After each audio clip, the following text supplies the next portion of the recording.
If you clicked on this video, you're here to stop a bad habit. And being on your phone may be one. So let's not waste your time and let's get straight into the steps that will help you to solve your problem. Let's divide this in levels like in video games. Level 1. Recognize. Be aware.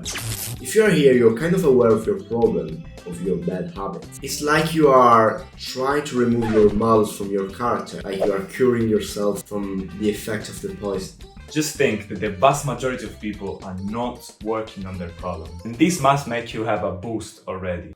Listen to this experiment. A doctor added water to the automatic selling machine, which was previously only filled with soda. People automatically started to drink more water instead of the fizzy drink and changed their diet without nobody telling them to. We do some stuff only because we have the opportunity to, not because we really want that. Level 2. Reduce exposure and add friction. If you have a bad habit, you have to remove that from your sight. The goal here is to rely less on our discipline that must not be very strong if you're watching this video. For example, remove the video game icon from your desktop so you will be less tempted to open it. This step is connected to a really similar one. Your lazy ass will be less tempted to go and buy snacks if you don't have them in your kitchen already. So the act of buying adds friction into your bad habit, making it less likely to happen. Now, in the description of this video, you will find a template that is completely free. You have to write on the left the bad habits, then write how to make it less visible, and then on the right how to add even more friction to it. Then stick it to your wall and apply everything you wrote. For example, the problem, bad habit, is staying on social media. How to fix it is to remove icon from desktop or hide your phone. And 3, how to add friction. That is, for example, add a password or log out. You play some video game like Super Mario or some shit, but you are supposed to study.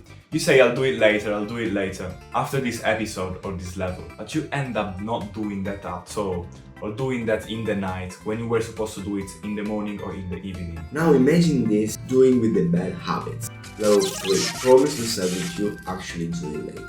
You will be more likely to never do it. Procrastinate on bad stuff. Try to push it farther and farther so you eventually forget about it. If you skip fighting that final boss, you'll eventually grind and get even stronger, so the boss won't be as difficult as it was before to fight, because you leveled up. You want to make avoiding bad habits actually fun. It seems impossible.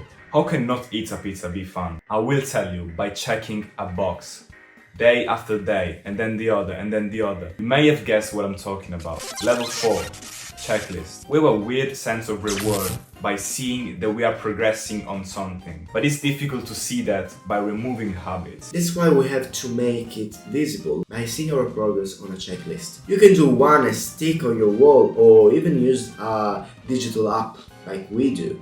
For example, with Habits Share, an application that you can use with your buddies and see how you both are doing, creating that sane and masculine energy of competition. Here's why there are levels in video games: show progression in time. You may feel motivated now. I can finally quit drinking or smoking. But wait, tomorrow is my friend's birthday. Even though I've been an alcoholic for the past year, it's okay if I drink one more time or if I smoke one more cigarette. Then boom! You start drinking again after 2 days, like the tavern troll that you are.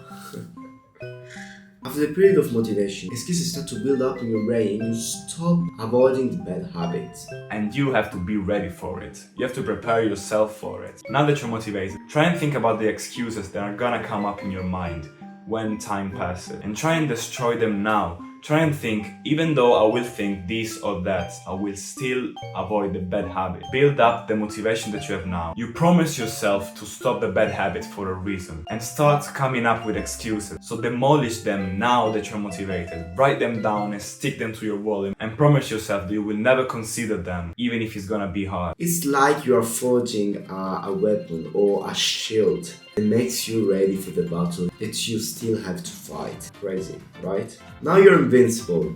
Or are you? What if I tell you there is still another fantastic weapon that you can add to your equipment against bad habits? Watch this video about meditation to know more. Live to succeed, or die in trying it. Also subscribe to the channel to be a part of this journey, because the lone wolf dies alone and we don't want that.